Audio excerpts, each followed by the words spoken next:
Okay, part 2 of how Allah can be all-knowing while still giving us free will and the ability to make dua. So everything in physics has a cause and effect. Anything that you do has an effect. But there's an infinite number of possibilities for every cause and effect, which Allah knows. You can choose the path you go down. Only Allah knows what's best for you, which, by the way, when I say the best for you or like a perfect path, that's not a perfect path for this world. I'm talking about a perfect path for you to have the brightest light by the time you get to this point, okay? For you to have the most good deeds versus bad deeds. The scales for it to be as high as possible for you. Any point that you're at, say you're right here, it's intersecting with a whole bunch of other realities that you can move into. You can choose that path. If Allah wills it, He can also force you to go down another path. Or He can throw things in your circumstances that then force you to go down a certain path. And even those things, those challenges that are thrown your way, only He knows what the ultimate goal of those is. Because it could be that that's actually in your best interest for the path leading you here because of wherever you're at.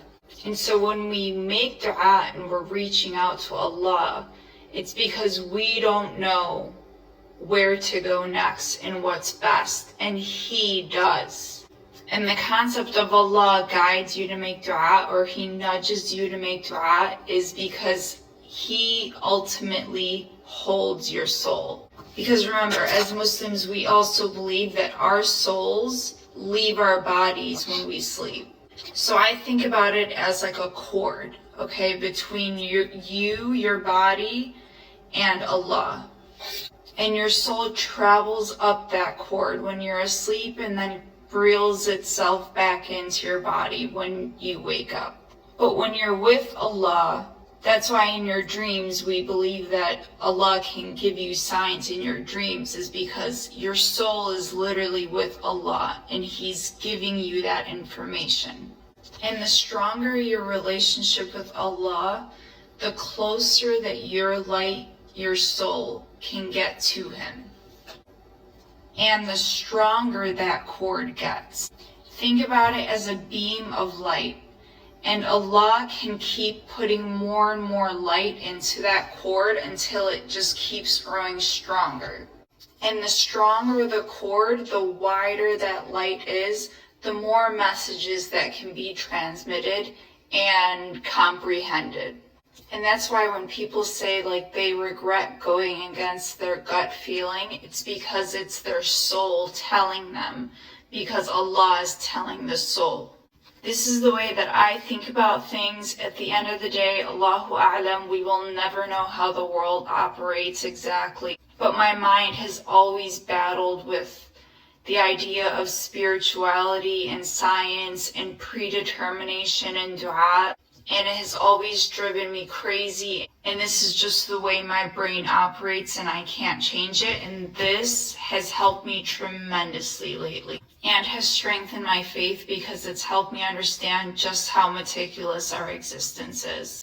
If you're Muslim and you struggle with the concept of how everything is already written versus making dua for things, like asking Allah for things, especially if you're neurodivergent and you struggle with like grasping abstract concepts, this is for you. This is how I think about it in my mind. And I'm going to build off the idea of how in physics, everything exists all at once. Physics is literally the formula for life.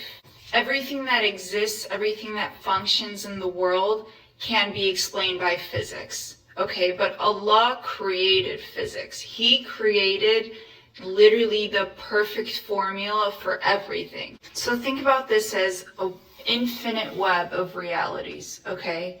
Allah knows every single thing that's going to lead to this one point, which is the end of times. So this point right here is the day of judgment, okay? Every single thing that ever happens in history, no matter what, the paths are all going to cross at this exact point. There's no avoiding it. So within this infinite web of life exists your realm, okay, which also has a middle point that you cannot avoid. No matter what happens within this web, your realm, it's going to ultimately lead to this point. No matter what, all the lines are going to intersect at this one point. That's why as Muslims we believe that your death is already predetermined. Because remember, this is physics, and Allah created this entire formula. He knows the exact point. He's the only one who can figure out that exact point, because He's the only one that knows everything there is to know about physics. You started somewhere on this circle based off of all these other realities that are existing. So every single thing that's happening in the world that has ever happened before you ultimately led you to be somewhere on this realm. Okay, so let's say you started like right here.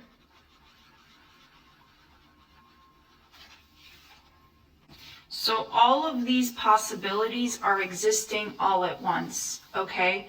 And we have free will, so we can make decisions that move us somewhere along this path. But ultimately, the only one who knows the best route is Allah.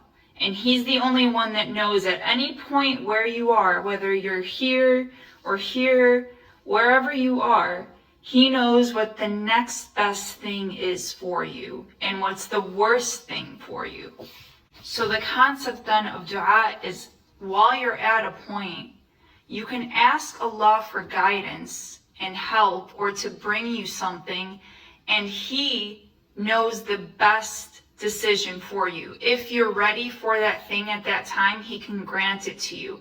If He knows that you still have a long way to go, or there's things that you need to learn, He'll redirect you somewhere until you get to a point that He knows is best for you. Because in reality, there's probably one perfect path, but nobody in humanity has ever been able to walk directly on that one perfect path. Because we are humans and we make mistakes, so we're never going to know how to live perfectly.